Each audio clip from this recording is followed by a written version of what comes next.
Halo, selamat pagi semuanya. Assalamualaikum warahmatullahi wabarakatuh. Bagaimana kabarnya? Hahaha. Pasti banyak yang bertanya. Sulit Pak Mukas. Oh, gampang. Iya, semuanya adalah sebuah bagian dari perjuangan ya. Nah, karena kita adalah seorang guru yang dituntut secara profesional, maka kita harus mempersiapkan itu. Nah, pada hari ini kita nanti akan membicarakan penilaian perkembangan anak selama belajar di rumah. Nah, sebetulnya kegiatan ini adalah kegiatan pengimbasan yang kita peroleh dari Direktorat PAUD Kemendikbud tahun 2020. Tetapi sebelumnya teman-teman, saya akan melihat ini banyak sekali yang memberi pertanyaan dan lain-lain seperti ini ya. Assalamualaikum Bapak, mau tanya untuk rencana penilaian pada RPPH MOS itu bagian KD SCTPA dan indikator apakah di kos? Nah, ini bagian sebagian, tapi sudah saya jawab ya. Sudah saya diisi Bunda, tetap diisi. Dan kalau kita lihat ini ada hasil dari tugas panjenengan semua, tetapi ada teman-teman ini. Nah, seperti ini, seperti tolong ini langsung misalkan 13 ya di depannya dikasih 13.45. Jadi nanti seperti ini punya Bu Sri Endarti betul. Seperti bunyi Dwi Maila Ratnasari sudah betul. Punya Andi Susanti belum betul, ini belum dikasih. Nah, kita lihat. Ini juga belum, Bu Lili dikasih misalkan ini minggu keempat ya, 4, 5, 6 semacam ini. Jadi nah ini betul Bu Nini Eko sip. Kemudian Bu Dwi TK Dewi Muneng ini sudah bagus. Dan banyak lagi pertanyaan-pertanyaan yang sudah saya jawab. Untuk itu hari ini kita nanti akan belajar tentang tentang penilaian. Oke, siap teman-teman? Hari ini kita akan belajar tentang penilaian. Oke, kalau memang sudah siap untuk belajar penilaian, kita akan istilahnya refresh dulu. Refresh apa Pak Mukas? Ya refresh dulu dong. Refresh karena kalau kita tidak refresh kita nanti tidak akan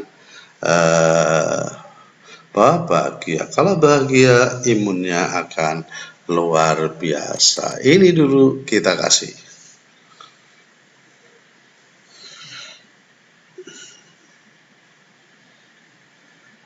Tepuk jaga jarak.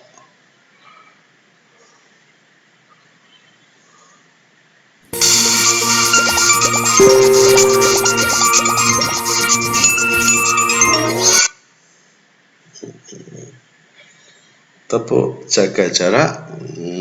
Kita nanti akan belajar tepuk jaga jarak. Oke, siap. Berdekatan no. Bersalaman namaste. Oke, sip. Bergandengan jangan dulu. Kamu di sana, aku di sini. Semua demi keselamatan Asia. Oke, mantap teman-teman. Oke, selamat pagi semuanya. Hari ini kita akan belajar bersama. Untuk itu, intermezzo terlebih dahulu. Apa? SBK COVID-19. Tepuk masker, gemas-gemas gerakan pakai masker, tutup hidung, tutup mulut dengan masker, hindari virus ganas si COVID-19, ayo tutup mulut hidung dengan masker. Oke, sip, terima kasih. Kita lanjut lagi ke materi berikutnya. Oke. Langsung kita hari ini masuk ke materi, yaitu tentang penilaian perkembangan anak selama belajar di rumah. Ingat ya tugasnya. Nah, hari ini kita akan ngomong, apakah penilaian itu? Nah, ini suatu pertanyaan yang sering kita lakukan. Dan juga yang namanya penilaian. Yang namanya penilaian merupakan suatu proses pengukuran hasil kegiatan belajar anak.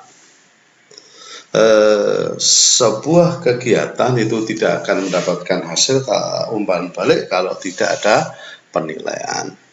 Nah, di dalam masa pandemi ini, dalam VDR ini, pengukuran dilakukan berdasarkan hasil pengamatan perilaku dan karya yang dibuat anak.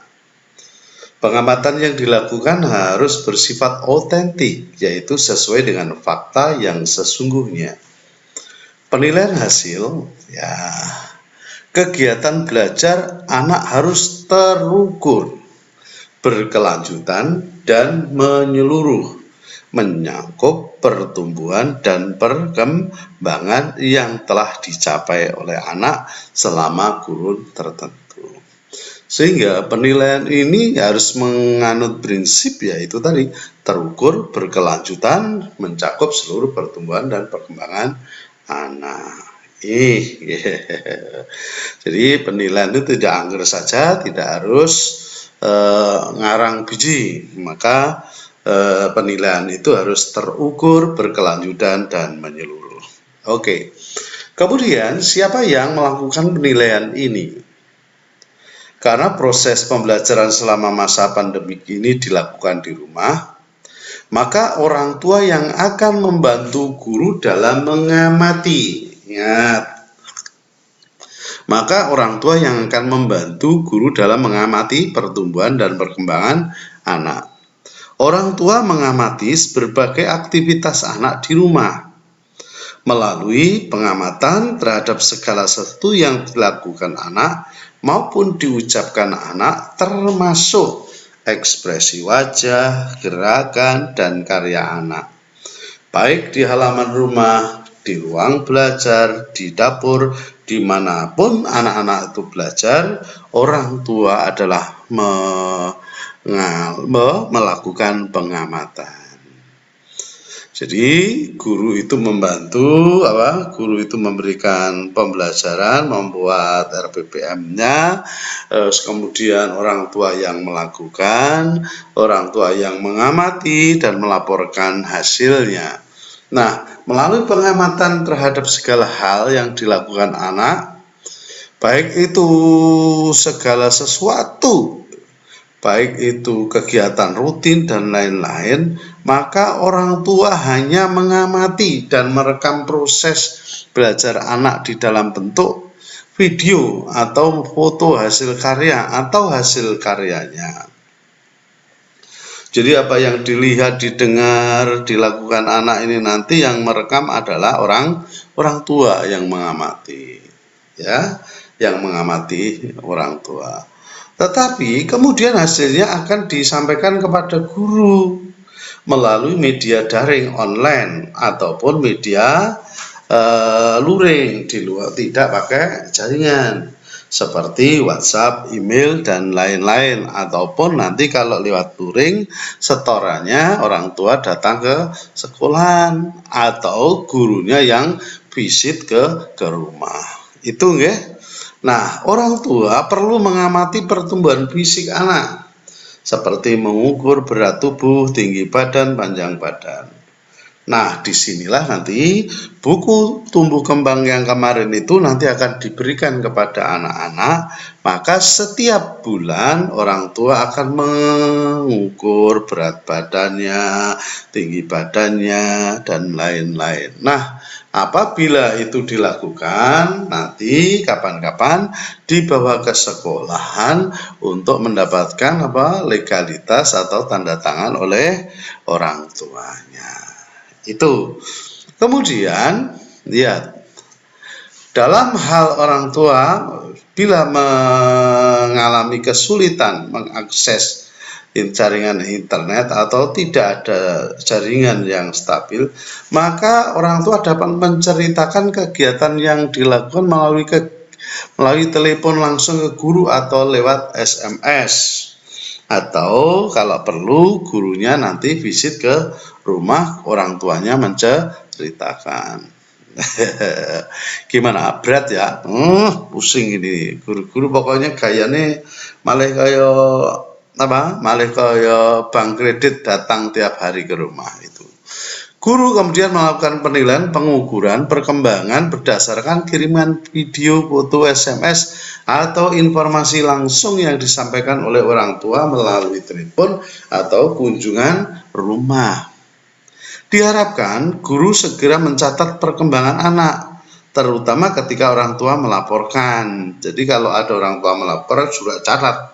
Karena ini adalah bahan kita untuk melakukan penilaian, baik itu lisan maupun telepon. Karena dikhawatirkan guru itu banyak pekerjaan ini nanti, sehingga nanti akan lupa tentang pertumbuhan dan perkembangan bila mana tidak langsung dicatatnya. Oke, berat atau enggak? Ya berat, enggak apa-apa. Tetapi kerjasama antara guru dan orang tua akan menghasilkan rekaman yang terbagus. Nah, hal yang penting diperhatikan guru dalam menyampaikan pesan kepada orang tua mengenai kegiatan yang dilakukan anak di rumah haruslah jelas dan mudah dipahami orang tua. Hal yang terpenting perlu diperhatikan guru dalam menyampaikan pesan kepada orang tua mengenai kegiatan-kegiatan yang dapat dilakukan di rumah haruslah jelas dan mudah dipahami orang tua. Jelas sekali. Jadi kalau RPPM kita itu sulit untuk dipahami, maka kita kemarin membuat RPPM untuk guru. Namanya Program pendampingan belajar di rumah yang mudah dipahami oleh orang tua. Itu kenapa kita membuat seperti itu, tidak ngawur, karena untuk membantu orang tua biar mudah. Gitu ya. Oke, kita lanjut. Mengapa perlu melakukan penilaian? Wah, jelas. Dengan melakukan penilaian, guru orang tua dapat mengetahui perkembangan belajar anak, mengamati hal-hal yang anak baru tahu, apa yang anak tidak bisa, kemudian apa yang menjadi kebiasaan anak. Berdasarkan hasil pengamatan tersebut, guru dapat merancang program pembelajaran sesuai dengan minat, kekuatan dan kebutuhan anak. Ini sehingga RPPM yang kita buat itu kita buat yang fleksibel, sehingga anak tidak minat maka harinya atau kegiatan itu boleh dipindah-pindah. Program pembelajaran yang direncanakan dan disusun sesuai dengan profil perkembangan anak akan menstimulasi potensi anak menjadi anak yang kompeten. Anak akan menjadi semakin tahu, semakin bisa, dan semakin memiliki kebiasaan yang baik. Nah, di sini pentingnya program panduan pembelajaran bermain di rumah itu yang kita susun itu merupakan program untuk membuat anak-anak kita itu semakin berkembang. Sehingga RPPM untuk orang tua penting, karena kalau tidak diberikan arah maka orang tua akan semaunya sendiri, pertumbuhan dan perkembangan anak tidak akan terarah. Demikian. Nah, kapan dilakukan penilaian? Orang tua dalam melakukan pengamatan pada berbagai aktivitas di rumah bisa kapan saja, di mana saja. Sejak bangun hingga kembali berangkat tidur, semua itu akan dinilai. Di halaman, di ruang belajar, di ruang keluarga, di dapur, di mana saja. Pokoknya itu adalah merupakan pembelajaran. Kemudian guru melakukan penilaian terhadap berbagai informasi yang berhubungan dengan 6 aspek perkembangan. Nah, semua informasi ini akan didapat dari orang tua gitu. Nah, bagaimana cara mendokumentasi hasil belajar? Nah, selama kondisi pandemi COVID-19 ini, guru dapat meminta orang tua mengirimkan foto. Nih.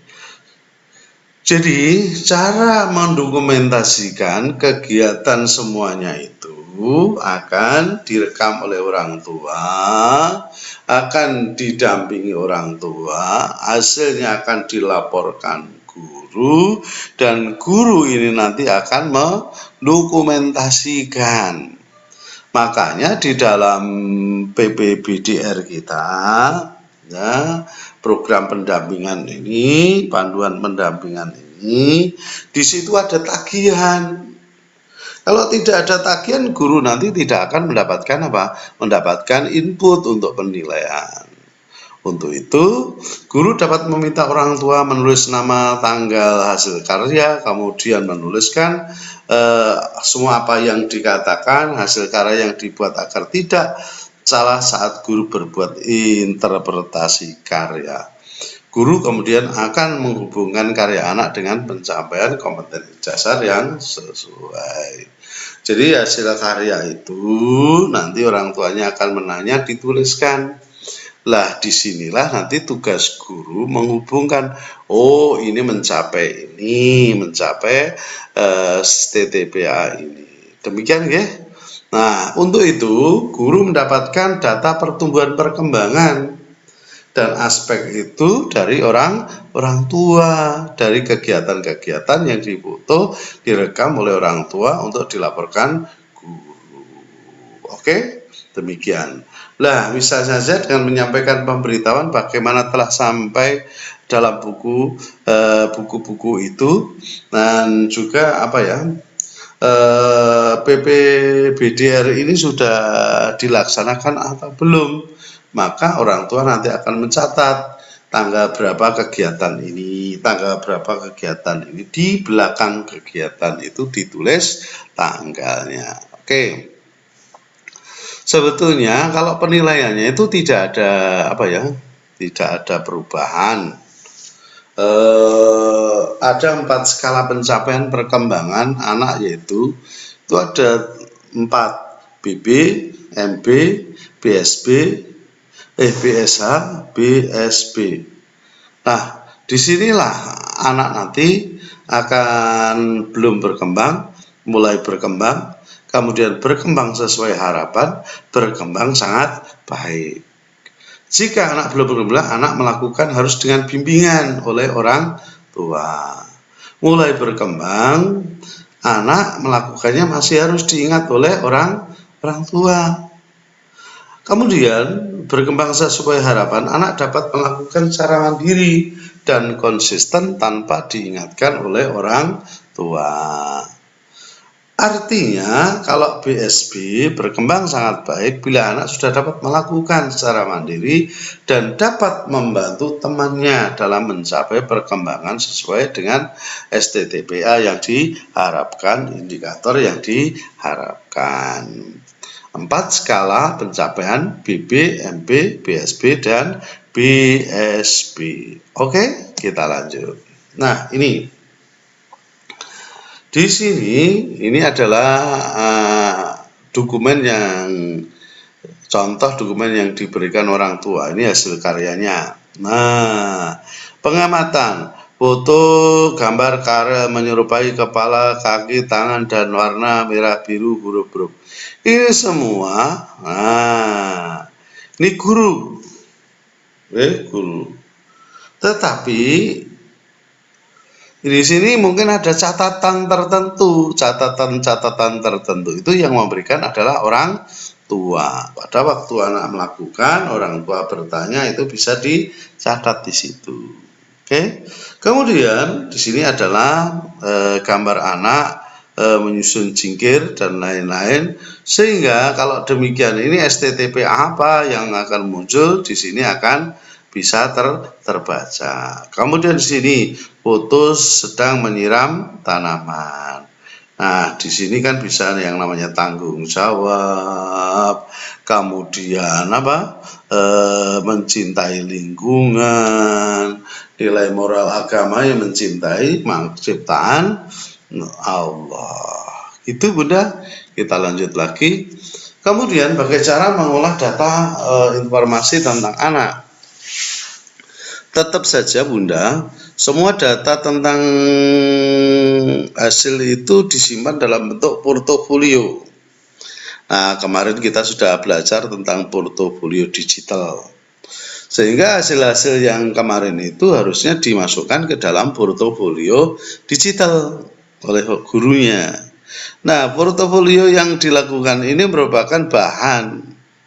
Nah, portofolio itu merupakan kumpulan data yang diperoleh dari berbagai sumber yang menunjukkan perkembangan anak dari waktu ke waktu.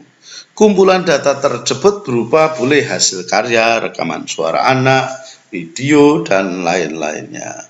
Portofolio disimpan dalam satu wadah atau satu file, digunakan untuk apa? Guru nanti dalam mengolah nilai. Kalau perlu, karena sekarang sudah belajar portofolio digital, disimpan dalam laptop, dibuatkan satu folder, ini adalah portofolio setiap anak. Gitu. Nah, bila mana guru tidak memiliki laptop, ya portofolio itu bisa disimpan dalam file tertentu dan diambil jika pada waktu akan dirubah. Kemudian data informasi anak tersebut diolah dan dianalisis guru yang nanti akan hasilnya apa Bunda? BB, MB, BSA, kemudian BSB. Oleh karena itu guru perlu menguasai STTPA perkembangan setiap anak usia. Mohon maaf kalau di sini indikator, karena apa? Penilaian di taman kanak-kanak itu yang betul adalah STTPA. Oke, dilanjut. Bagaimana mengolah data akhir? Penilaian kita sebetulnya kalau yang namanya RPPM itu kan mingguan. Nah, kalau kita lihat di sini kan format bulanan. Maka kita nanti tidak akan memakai semacam ini. Kita akan memakai semacam ini. Maka yang akan kita pakai yang mana Pak Ukas? Yang akan kita pakai ini nanti yang ini tentunya. Yang kita pakai yang seperti ini. Akan saya buat contoh. Ini ya teman-teman. Punya Bu Cimin. Nah, lihat. Punya Bu Cimin dari mana? Dari ini tadi kan RPPM guru, ya. RPPM guru, kemudian kita tarik RPPM orang tua, ya, yang sudah dengan buat. Ini adalah RPPH-nya, dengan oke, sip, sudah lumayan bagus semua, kita lihat. Nah ini adalah mingguan, makanya semua anak dalam satu minggu ini harus mendapatkan ini. Nah ini nanti akan dimasukkan, yang ini dapat apa, misalkan dapat 3, kemudian di sini dapat 5. Untuk sementara yang di kolom ini jangan ditulis dulu karena masih kosong, belum ada, tapi dalam pengisiannya nanti semacam ini. Ini adalah minggu keberapa? Lihat ini. Ini adalah minggu ke-6, berarti ini adalah minggu ke-7. 6. Kita tidak bulanan, tetapi adalah kita menggunakan yang namanya penilaiannya adalah mingguan. Dari hasil yang mingguan ini nanti akan kita pindah kemana? Ke kompilasi. Kompilasi itu kan ada 17 minggu. Nah, dari hasil yang ini kita pindah ke minggu ke-6. Nah, semacam itu. Sangat mudah sekali, ya. Sangat mudah sekali, sehingga kalau kita lihat kita tidak pakai bulanan ini, tetapi kita pakai apa? Mingguan. Oke. Mengapa mengolah data pada akhir semester? Nah, untuk mendapatkan hasil penilaian satu semester, guru dapat memasukkan capaian akhir bulan. Mohon maaf, untuk menghasilkan penilaian satu semester, guru dapat memasukkan capaian akhir minggu pada format apa? Kompilasi mingguan yang dimasukkan dalam setiap minggu sekali dalam satu semester, sehingga dalam satu semester ini nanti ada 17 minggu. Nah, untuk itu guru memilih capaian tertinggi, capaian tertinggi, kemudian akan dimasukkan sebagai dasar laporan. Sing apik sih itu untuk laporan. Kemudian dicari beberapa yang tidak bagus. Bocah apik, kemudian ditambah sesuatu yang belum berkembang. Ini, ya, betulnya bukan ini. Kalau kita nggak pakai ini, kita pakai satu. Ini minggu 1, minggu apa? Minggu 1, minggu 2, minggu 3, minggu 4, minggu 5, minggu 6. Nah, minggu 7, minggu 8 sampai berapa? 17 minggu. 17 minggu. Sehingga dari hasil 17 minggu ini nanti akan ada umum. Yang akan diambil yaitu yang dari BSB. Jangan BSA, BSB dulu. Nah, dari BSB ini akan dilihat. Yang ada di sini sebetulnya bukan indikator. Yang ada di sini yang betul apa? STTPA. Nah, STTPA. Dengan demikian kita nanti akan dapat mendapatkan laporan. Nah, laporannya gimana Pak Muklas? Dalam menyusun laporan perkembangan anak, laporan perkembangan anak itu merupakan alat komunikasi untuk menjelaskan penilaian.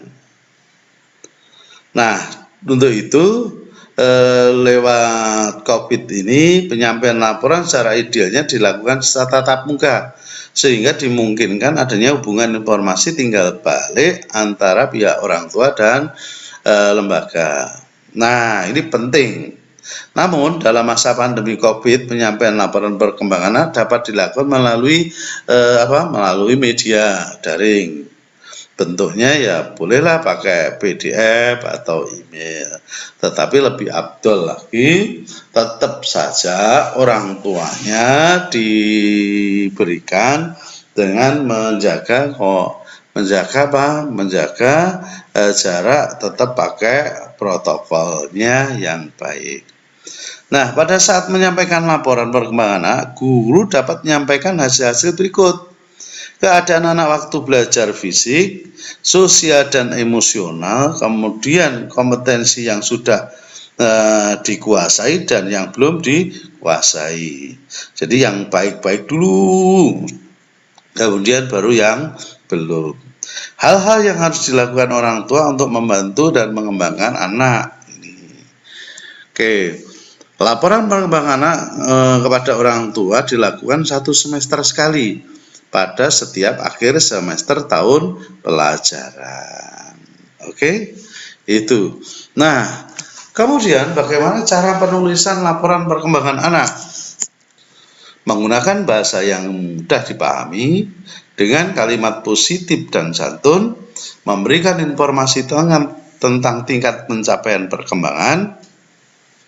Isi laporan menggambarkan kemajuan perkembangan yang telah dicapai baik BSB atau BSH, kemudian memberikan rekomendasi. Kemudian kalau rekomendasi tentunya yang BB atau yang MB. Laporannya bersifat personal, menggambarkan perilaku individu. Kemudian tip mudah menulis narasi dan laporan perkembangan. Ini nanti contoh bisa dilihat, dilakukan di mana? Lewat di buku panduannya. Pertama, pendahuluan, tulislah hal-hal umum tentang anak, misalkan kehadirannya dan kepribadiannya. Kemudian tulislah 6 program perkembangan. Setelahnya tulis 6 perkembangan itu, tetapi dasarnya apa? Dasarnya adalah tetap dari kiriman-kiriman dari orang tua. Kemudian dalam membuat laporan ini bisa kalau foto itu dilampirkan juga boleh.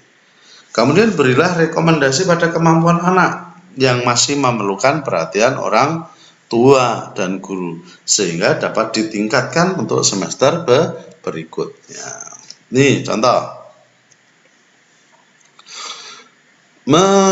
Namanya Karel, ini tanggal lahirnya, pendahuluan. Mengikuti perkembangan Ananda pada awal tahun ajaran ini sungguh merupakan pengalaman yang menyenangkan. Kemandirian Ananda semakin tampak ketika bermain. Ananda terlihat semangat dan ceria dan dalam melakukan kegiatan main. Baru ini tadi apa? Pendahuluan. Nah, kalau perkembangan nilai agama dan moral, maka kita lihat mana yang BSB, itu yang didahulukan. Ananda Karel memiliki perlakuan agama moral berkembang sesuai harapan. Ia menunjukkan perilaku yang mempercayai Tuhan ciptaannya. Ketika orang tua bertanya kepada pencipta tanaman binatang di lingkungan, itu akan disebutkan. Jadi kalau jenengan menyebutkan baik itu harus dikasih contohnya. Itu nggih? Oke. Tidak ada perbedaan seperti dulu, perkembangan fisik motorik juga demikian, tidak ada perubahan hingga sampai pada penutup. Nah, pada penutup umumnya ini nanti akan kita lakukan untuk kegiatan kita. Nah, sampai di sini ada pertanyaan nanti akan kita buat di dalam pertemuan di Zoom. Demikian, terima kasih.